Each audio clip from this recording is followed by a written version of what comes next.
আর এখান থেকে দেখো একদম রাতের কলকাতা স্টেশনটা কি সুন্দর দেখাচ্ছে। তো তোমরা যারা তারাপীঠ মায়ের মন্দিরে যেতে চাইছো এই রামপুরহাট জংশনে নেমে পড়তে পারো, কারণটা হচ্ছে রামপুরহাট জংশন থেকে তারাপীঠের দূরত্ব খুব একটা বেশি নয়।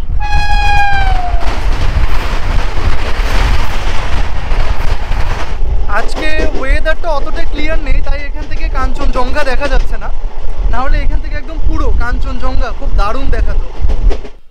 বন্ধুরা, আমি উদয় আরও একটি নতুন ভিডিওতে তোমাদের সবাইকে স্বাগত জানাই। আমাদের উত্তরবঙ্গ থেকে কলকাতা যাওয়ার ট্রেনের সংখ্যা এমনিতেই কম, তার উপরে এই মুহূর্তে আমাদের উত্তরবঙ্গে পর্যটনের মরশুম চলছে, তাই বলা চলে ট্রেনে সিট প্রায় ফাঁকা বললেই নেই। তবে বন্ধুরা, আজকে আমি তোমাদেরকে এমন একটি ট্রেনের সন্ধান দিতে চলেছি যে ট্রেনটি কলকাতা সবসময় ফাঁকা যায় বলতে গেলে। হ্যাঁ বন্ধুরা, আজকে আমরা যাত্রা শুরু করতে চলেছি 12364 হলদিবাড়ি কলকাতা ত্রিসাপ্তাহিক ইন্টারসিটি এক্সপ্রেসে করে। ঘড়িতে সময় সকাল 8:26। চলে এলাম জলপাইগুড়ি স্টেশনের সামনে। আমাদের ট্রেনটি হলদিবাড়ি স্টেশন থেকে ছাড়বে সকাল 8:30 আর এই জলপাইগুড়িতে এসে পৌঁছবে সকাল 8:50। তার এই যে দেখা যাচ্ছে জলপাইগুড়ি স্টেশন, খুব সুন্দর একটা স্টেশন। এই মুহূর্তে আমাদের উত্তরবঙ্গে ভালোই ঠান্ডা পড়ছে, দেখতে পাচ্ছ একদম মানে পুরো হুডি ফুডি গায়ে দিয়ে আছে। নির্ধারিত সময়ের থেকে 3 মিনিট লেট করে আমাদের ট্রেন এসে পৌঁছলো।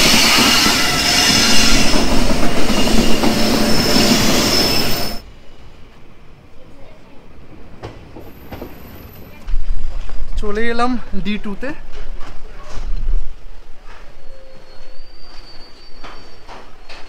ঘড়িতে সময় সকাল 9:02। তো আমাদের ট্রেনটি এই জলপাইগুড়ি থেকে ছাড়ার কথা ছিল সকাল 8:52।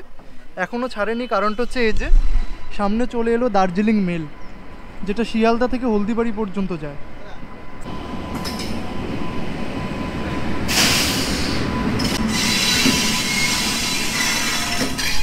ঘড়িতে সময় সকাল 9:05। নির্ধারিত সময়ের থেকে 13 মিনিট লেটে আমাদের ট্রেনটি ছাড়লো জলপাইগুড়ি স্টেশন থেকে।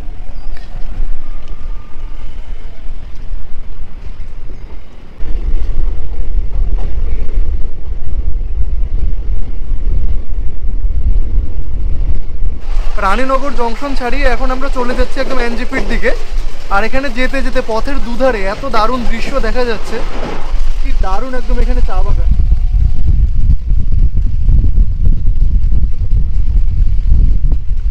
এই মুহূর্তে তোমরা যারা উত্তরবঙ্গে ঘুরতে আসতে চাইছো তাদের জন্য বলছি যে বিশেষ করে তোমরা শীতের পোশাকটা নিয়ে আসবে, কারণটা হচ্ছে প্রচুর ঠান্ডা পড়ছে, বিশেষ করে রাতের দিকে আর সকালের দিকে। আর সকালবেলা আমি যখন আজকে বাড়ি থেকে বেরিয়েছিলাম ঘন কুয়াশা ছিল। আমি আছি 2S মানে সেকেন্ড সিটিং কামরায়। তো তোমাদেরকে এই 2S মানে সেকেন্ড সিটিংয়ের সিট অ্যারেঞ্জমেন্টটা দেখিয়ে দিচ্ছে। এই যে দেখো একদম এই যে 3x3, আর উপরে এখানে লাগেজ রাখার জায়গা আছে আর ফোন চার্জেরও ব্যবস্থা আছে। তোমাদেরকে তো আগেই বলেছি যে এই ট্রেনটা একদম ফাঁকা যায়, দেখতে পেলে একদম পুরো ফাঁকা।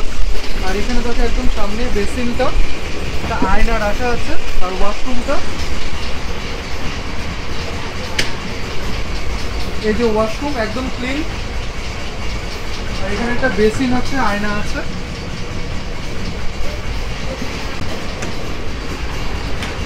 এই পাশটাতে একটা ওয়াশরুম। চলে যাচ্ছি বেলাকোবা স্টেশনের উপর দিয়ে।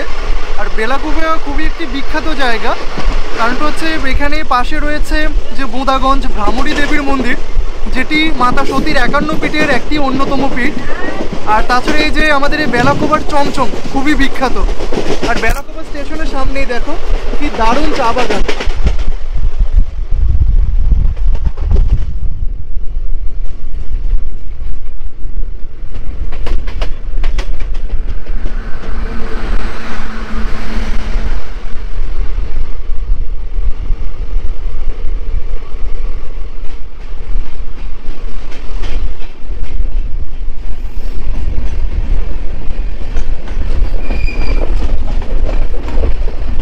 চলে যাচ্ছে পদাতিক এক্সপ্রেস।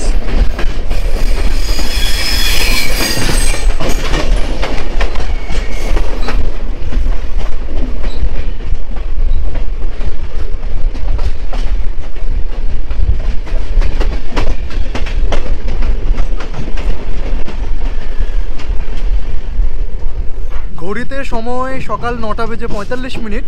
এখন আমরা ঢুকে পড়লাম এনজেপি মানে নিউ জলপাইগুড়িতে। যদিও এখানে আমাদের ট্রেনটি ঢোকার কথা ছিল সকাল 9:30।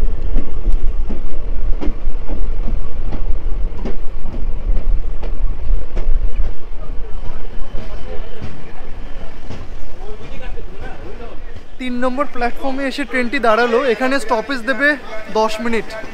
আর এই যে দেখো একদম সকালের এনজেপি স্টেশনটা, এখান থেকে দেখো কি পরিমাণ ভিড় হচ্ছে।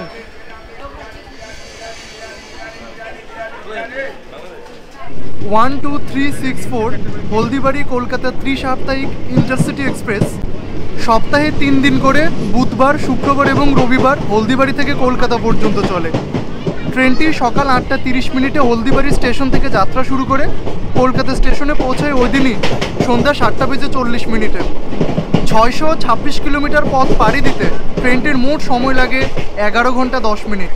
সমগ্র যাত্রাপথে মোট 9টি হল্ট এবং 132টি ইন্টারমিডিয়েট স্টেশন থাকবে। ট্রেনটি পশ্চিমবঙ্গ, বিহার এবং ঝাড়খণ্ড এই 3টি রাজ্যের উপর দিয়ে যাবে। আমাদের এই ট্রেনটির অ্যাভারেজ স্পিড থাকবে 56 কিলোমিটার প্রতি ঘন্টা আর সর্বোচ্চ গতিবেগ থাকবে 110 কিলোমিটার প্রতি ঘন্টা। এই ট্রেনটিতে রয়েছে সেকেন্ড সিটিং মানে 2S, এসি চেয়ার কার এবং জেনারেল কামরা।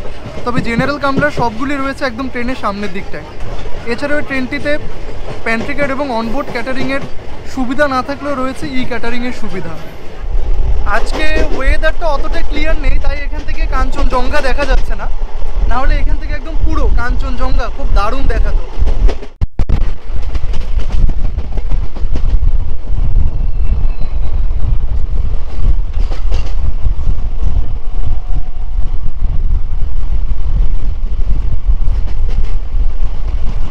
এদিকে রেল লাইনের দুপাশে একটা জিনিস দেখা যাচ্ছে, সেটা হচ্ছে যে একদম বিশাল এরিয়া, মাঠকে মাঠ, টোটালটা হচ্ছে একদম আনারস বাগান। এই যে দেখো পুরোটা এদিকে আনারস।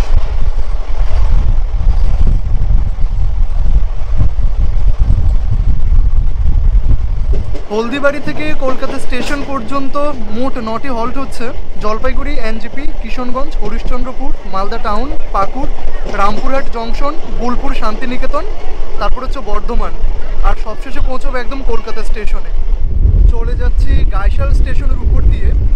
এই গাইশাল স্টেশনে 1999 সালের 2রা আগস্ট রাত 1:45 অবধ আসাম এক্সপ্রেসের সঙ্গে ব্রহ্মপুত্র মেলের মুখোমুখি সংঘর্ষ হয়েছিল, যার জেরে প্রাণ হারিয়েছিলেন প্রায় 300 জন মানুষ। মানে সত্যি খুব ভাবতেই কেমন যেন কষ্ট হয়। ঘড়িতে সময় সকাল 11:03। আমরা চলে এলাম বিহারের কিশনগঞ্জে। যদিও এখানে ট্রেনটি আসার কথা ছিল সকাল 10:45। আর এখানে আমাদের ট্রেনটি স্টপেজ দেবে মাত্র 2 মিনিট।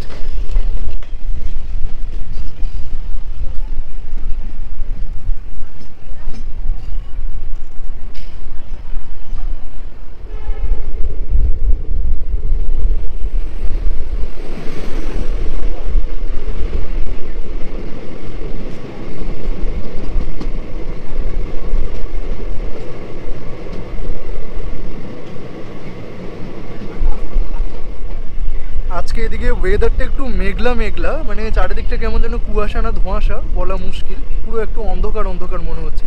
তবে বাইরে রোদ আছে, তা সত্ত্বেও কিছুটা ঠান্ডা ঠান্ডা। সিগন্যাল না পেয়ে আমাদের ট্রেন দাঁড়িয়ে পড়লো মুকুরিয়া জংশনে। জানি না এখানে কতক্ষণ দাঁড়িয়ে থাকবে। আর এই যে সামনে একটা মালগাড়ি, ওখানে আরেকটা ট্রেন দাঁড়িয়ে আছে। সিগন্যাল না পেয়ে আমাদের এই ট্রেনটি মুকুরিয়া জংশনে প্রায় 15 মিনিট ধরে দাঁড়িয়েছিল, এখন আবার ছাড়লো।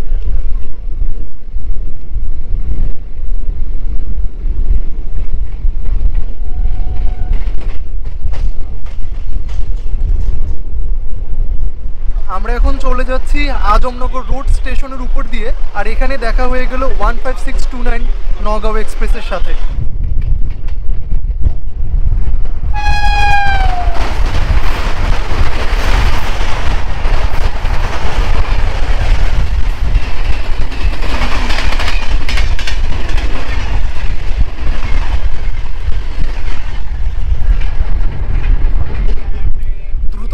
চলে গেল 15629 নগাঁও এক্সপ্রেস।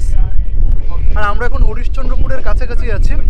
আর মালদা মানেই তো জানো আম, মালদার আম খুবই বিখ্যাত। ভাবছি আমের দিনে এখানে একবার হলেও আসবো। ঘড়িতে সময় দুপুর 1:27। এখন আমরা ঢুকতে চললাম মালদা টাউনে। মাত্র 2 মিনিট লেট করে আমাদের ট্রেনটা এখানে ঢুকলো, আর এখানে আমাদের স্টপেজ দেবে 10 মিনিট।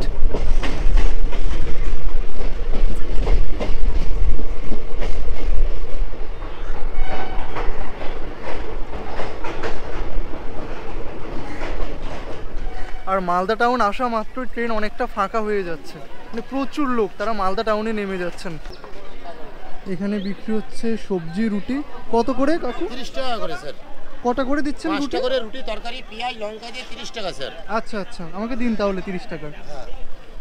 তো মানে পেটে খুব খিদে পেয়ে গেল, আপাতত মালদা টাউন থেকে রুটি কিনে নিচ্ছে।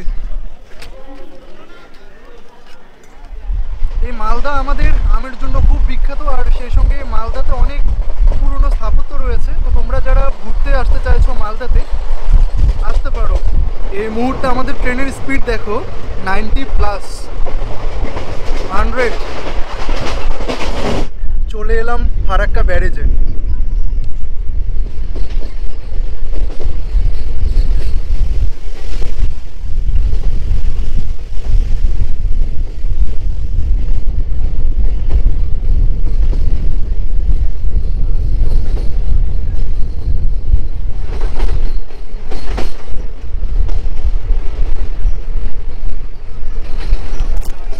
এই ফারাক্কা ব্যারেজের এক পাশটা হচ্ছে রেল লাইন, আরেক পাশটা হচ্ছে সড়ক পথ।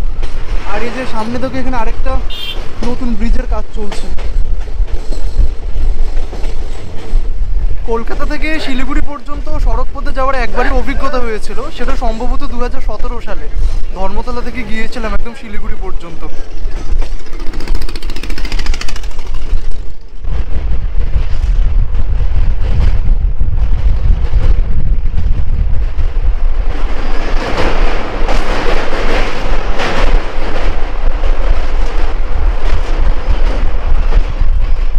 চলে যাচ্ছি তিলডাঙ্গা স্টেশনের উপর দিয়ে, আর এই তিলডাঙ্গা স্টেশনে দেখা হয়ে গেল 13-175 শিলচর কাঞ্চনজঙ্ঘা এক্সপ্রেসের সাথে।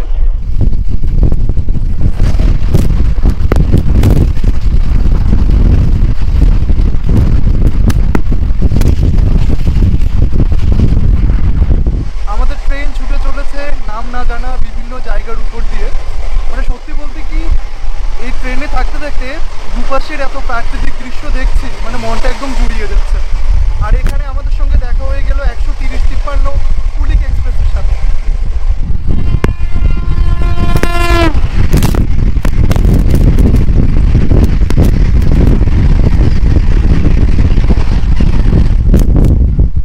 ঘড়িতে সময় দুপুর 2:40। আমরা চলে এলাম আমাদের প্রতিবেশী রাজ্য ঝাড়খণ্ডের পাকুড়ে। Welcome to Jharkhand. যদিও এখানে আমাদের ট্রেনটি ঢোকার কথা ছিল দুপুর 2:47, মানে 7 মিনিট আগেই ঢুকলো আমাদের ট্রেনটি। আর এ দেখো, এই হচ্ছে পাকুড়, কি সুন্দর দেখাচ্ছে একদম।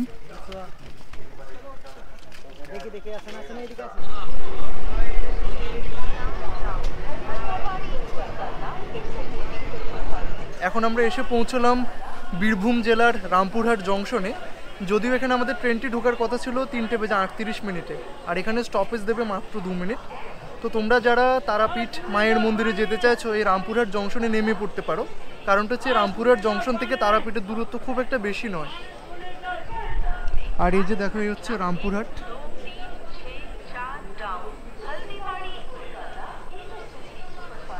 আর মোটামুটি সন্ধে হতেই চললো, কারণটা হচ্ছে সূর্যি মামা অস্তা চলে যেতে চলেছেন, একটু পরে অন্ধকার হয়ে যাবে।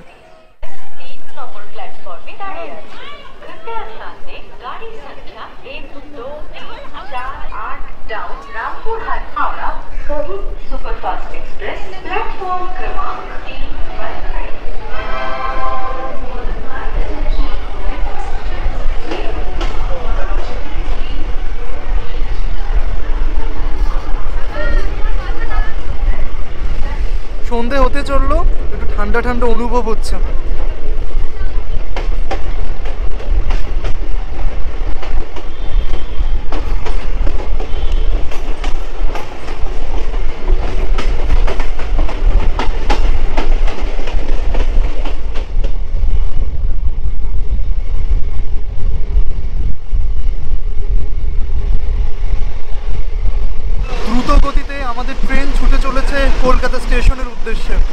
আর দেখো একদম এদিকে পুরো সন্ধ্যা হয়ে যাচ্ছে, একদম অন্ধকার হয়ে যাচ্ছে।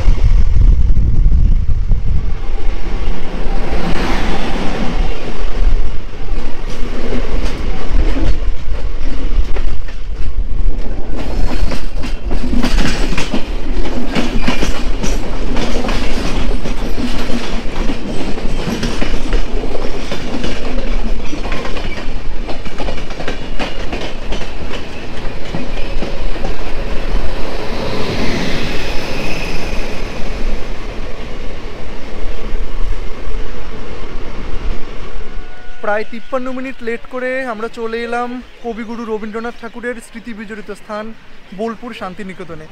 এখানে রয়েছে বিখ্যাত বিশ্বভারতী বিশ্ববিদ্যালয়। আর নানা কারণে আমাদের এই বোলপুর শান্তিনিকেতন বিখ্যাত। আর এখন তো অগ্রহায়ণ মাস চলছে, 1 মাস পরেই এখানে হবে পৌষ মেলা। তো তোমরা যারা চাইছো শান্তিনিকেতনের পৌষ মেলা আসতে, তোমরা এখানে নেমে পড়তে পারো। আর শান্তিনিকেতনকে 2023 সালে ওয়ার্ল্ড হেরিটেজ সাইটের অন্তর্ভুক্ত করা হয়।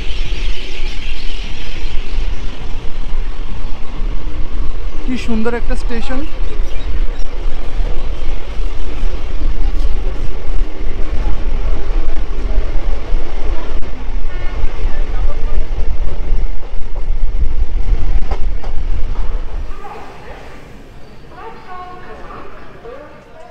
জলপাইগুড়ি থেকে 506 কিলোমিটার চলে এলাম। এখন আমাদের ট্রেন এসে পৌঁছলো বর্ধমান জংশনে।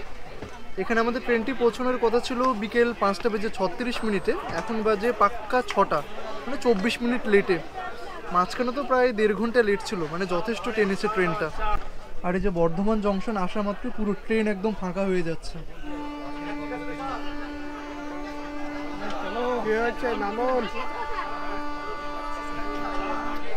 এই বর্ধমান নানা কারণে বিখ্যাত, কারণ বর্ধমানে এত বেশি পরিমাণে ধান উৎপন্ন হয় যে বর্ধমানকে বলা হয় পশ্চিমবঙ্গের ধানের গোলা। আর এছাড়া বর্ধমান জেলা জুড়ে অনেক পুরনো স্থাপত্য রয়েছে, বিশেষ করে পুরনো মন্দির, আরও অনেক কিছু। আর এই বর্ধমানের যদি বলি সেটা হচ্ছে মিহিদানা আর সীতাভোগ খুবই বিখ্যাত।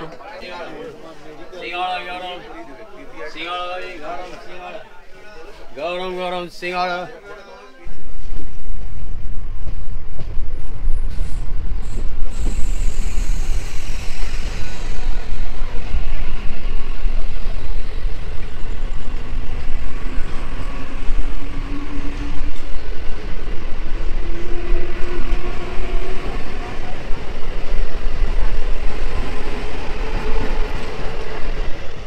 চলে যাচ্ছি দমদম জংশনের উপর দিয়ে। আর কিছুক্ষণ পরেই আমাদের প্রতীক্ষিত স্টপেজ কলকাতা। আর দেখো দমদম জংশনে কি ভিড়।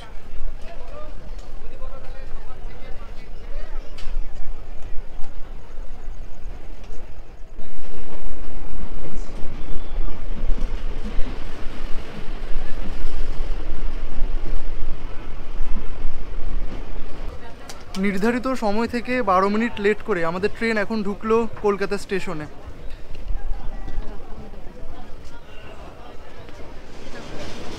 ঘড়িতে সময় সন্ধে 7:52। আমরা নেমেই পড়লাম কলকাতা স্টেশনে। তোমরা যারা দিনে দিনে কলকাতায় আসতে চাইছো, এই ট্রেনটা তাদের জন্য সবচেয়ে বেস্ট। তো মোটামুটি এই ট্রেনটা বেশিরভাগ সময় ফাঁকা থাকে। তাহলে আর বন্ধুরা দেরি কিসের, সপ্তাহে 3 দিন বুধবার, শুক্রবার, রবিবার এই ট্রেনে করে তোমরা চলে আসতে পারো কলকাতাতে। এই কলকাতা স্টেশনটা হচ্ছে চিতপুর এরিয়াতে অবস্থিত। তো তোমরা যারা কলকাতা স্টেশনে আসতে চাইছো, তোমরা দমদম থেকে লোকাল ধরে চলে আসতে পারো, বা তোমরা শ্যামবাজার 5 মাথার মোড় ওখানে নেমে পড়তে পারো, ওখান থেকে এখানে চলে আসতে পারো। তো চলে এলাম কলকাতা স্টেশনের বাইরে। আর দেখো এখানে পার্কিং এরিয়াটা, কত গাড়ি। আর এখান থেকে দেখো একদম রাতের কলকাতা স্টেশনটা কি সুন্দর দেখাচ্ছে। তো বন্ধুরা 1 2 3 6 4 হলদিবাড়ি কলকাতা ত্রিসাপ্তাহিক ইন্টারসিটি এক্সপ্রেসের ছোট্ট একটি ভিডিও আজকে তোমাদের সামনে তুলে ধরলাম। ভিডিওটি আপাতত আজকে এখানেই শেষ করছি। ভিডিওটি যদি ভালো লেগে থাকে তাহলে তোমরা লাইক, কমেন্ট, শেয়ার করে দিও। আর চ্যানেলে যদি নতুন হয়ে থাকো তাহলে চ্যানেলটিকে সাবস্ক্রাইব করে পাশে থাকা বেল আইকনে ক্লিক করে দিও। তাহলে তোমাদের সঙ্গে দেখা হচ্ছে নেক্সট কোনো ভ্লগে। ততক্ষণের জন্য টাটা।